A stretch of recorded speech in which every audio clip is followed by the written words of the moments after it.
Hi, I'm Gary. Welcome to my channel. Welcome back if you've been here before. Today I'm looking at the new ICM kit of the FOCKE WULF FW189C ground attack prototype in 1/72 scale. If you enjoy the show, then you can support the channel for free by subscribing. Hit the bell to be notified of all my new content, and anything you like on the channel, please give it the imperial thumbs up on the like button below, because every like counts. Let's make a start. This kit is based on ICM's 2016 tooling of the FOCKE WULF 189A, but with new parts for the inner wing and fuselage. ICM has previously released the kit as a night fighter in 2017. Both versions were also released under the Hasegawa brand in 2017. So here's the front of the box, very nice bit of box art depicting the V6 aircraft of the FOCKE WULF 189C. That would be the sixth flying prototype. The product code is 72290 here. On the long side here we have a small panel with a bit of information. It says there's a high detailing of the fuselage and engines, 2 options for the rear machine gun positions, and decals with markings for the end of 1940. The length, they say 53mm. I'm guessing that should be 153mm. Wingspan 255, and there are 116 parts in the kit. On the other long side are just the markings of the aircraft from the Rechlin Flight Test Center in autumn 1940. Let's see what we get inside the box. As usual with ICM kits, the glossy cover lifts up off the top to reveal a very robust box, flip-top box inside, protecting the actual parts. So in here there's a large cellophane bag with all the parts, the grey parts and the clear parts. There's an advert for the ICM range of water-based acrylic paints. There is the instruction sheet, and usually inside the instruction sheet, there we go, tucked away, are the markings in the decals. So let's have a look at all these bits individually. Frame A here has the twin booms, has the ailerons, undercarriage, some bombs, propellers, and bits and pieces like that, really. All sorts of ancillaries, it would appear. Frame B has more of the bulk of the aircraft, the upper and lower wing sections. This midsection is for the A version, so it's not used. There's some bits of the engine here, the engine cowlings, undercarriage, fins, the rudders rather, and things like that. Oh, and the tailplane, and you can see here the cutout for the tail wheel. The tail wheel actually sits in the tailplane on this, which is a quite astonishing bit of design, really. Then we have frame B1, and this is for the aircraft here. So this is a center section for this aircraft. You can see it's much smaller area here. It's just a pilot and rear gunner. These are the sides of the cockpit that sit on top of here, and the underside of the aircraft there is flush. Frame C1 includes guns and lots of spare ammunition. You actually only need this gun and one ammunition container for this particular build. And this is frame C2, again with some weapons. 2 of these are needed for this kit, the rest are not needed.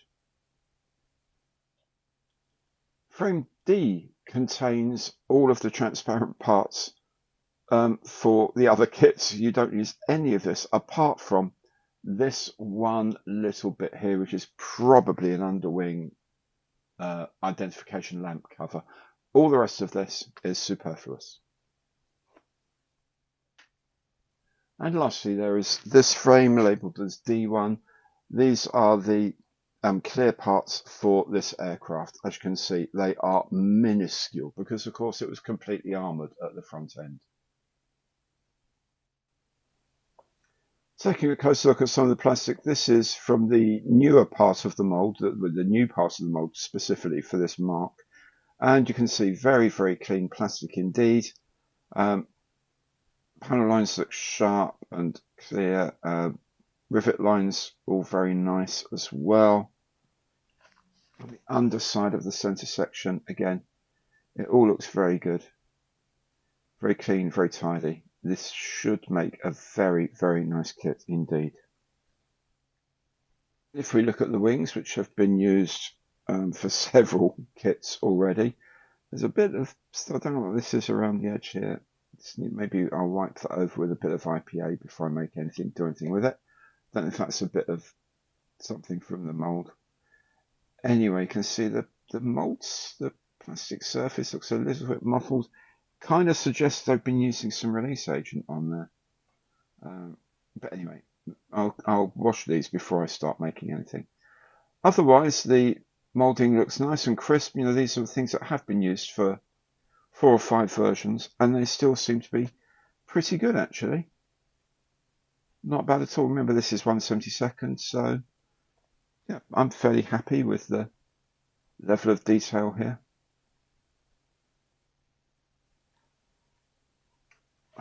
Not using that part because that's from the old aircraft, and this is the underside of the wing. Again, the panel lines, you know, they're deep enough to be usable, not so deep they look awful. I don't think so. I think they'll look pretty cool when they're done. There's a little bit of thermal wave there, mixing wave on the surface of the plastic, but we'll spray that. When we prime that, we should be able to get rid of that, I would have thought. I've not had a problem with it before. With ICM, and here's some detail on the engine covers, of course. Yeah, everything looks pretty good.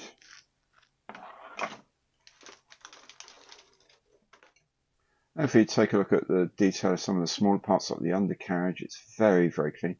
Just the tiniest hint of flash there, I would suggest. But otherwise, extremely clean. All these bomb racks are nicely formed. No dramas there. These little air inlets and clasps. I mean, I'm not going to be using bombs on this one, obviously.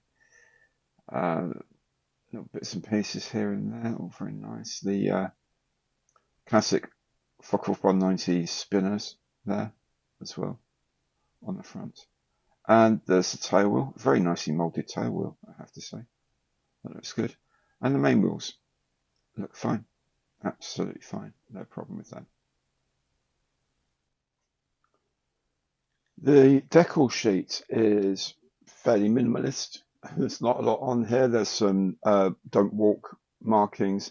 The national markings, of course, a couple of bits of identification, and of course the swastikas printed in halves, so we don't want to offend anyone. And on the inside are the instrument panel. There's also for the outside some fuel filler locations, and I guess these are probably for the propellers. So very, very little in the way of decals needed for this kit.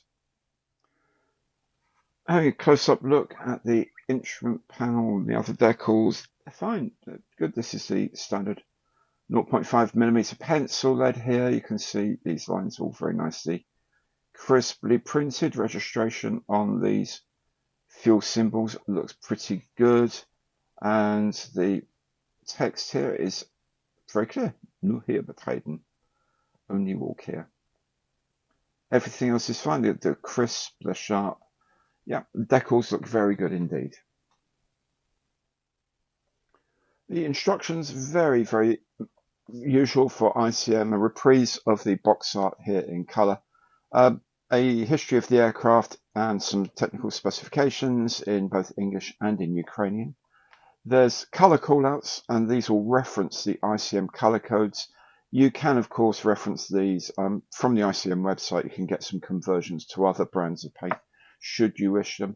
There's a translation of the icons used here, and very usefully down here there's a QR code. If you follow this, it goes to the ICM's YouTube site, and there's a step-by-step build video on there that uses the CAD data that was used to design the kit. So when they've got all the CAD data together, all the parts, they then do a video showing how all the parts go together. It's very useful when sometimes in the instructions things aren't terribly clear. You can reference the video and that will help a lot. On the inside, there are the layouts of these frames, and you can see in orange are the bits that are not going to be used. You can see here on the clear frame, for example, nothing is used apart from that one tiny little bit. The instructions themselves are pretty straightforward. You have an option of a single machine gun or two machine guns in the rear position, and then the center of the wing is built, and after that it's all pretty much straightforward, I suspect. There's nothing terribly complex in here that I can remember. Whether you put the props on early or not is up to you. I tend to leave the propellers off until I've done the paintwork on the aircraft, for example. But there's not a lot of steps here. The undercarriage is relatively straightforward. Yeah, it looks a fairly straightforward kit to build, it has to be said. There are some mask templates here for the bits of clear that there actually are. 3 very small windows there, 1 very small window at the back, and a very small, that's the transparent lens cover, remember, that we saw on that frame. You could probably just cut these straight from a piece of masking tape rather than having to follow those, and just not put the glass in until it's painted and then put the glass in at the end. And you'd have the same thing going for you, I suspect. And on the back is the scheme for the aircraft here, the V6 prototype of the 189C in autumn 1940 at the Rechlin Flight Test Centre. That's the instruction sheet. There it is, a very interesting kit of a prototype aircraft that's little known and something I'll enjoy making for certain. If you've enjoyed the show, please do remember to subscribe, hit the bell, and you'll be notified of all my new content as it appears. And anything you like, please do give it the imperial thumbs up on the like button below. Thank you so very much for watching, and goodbye.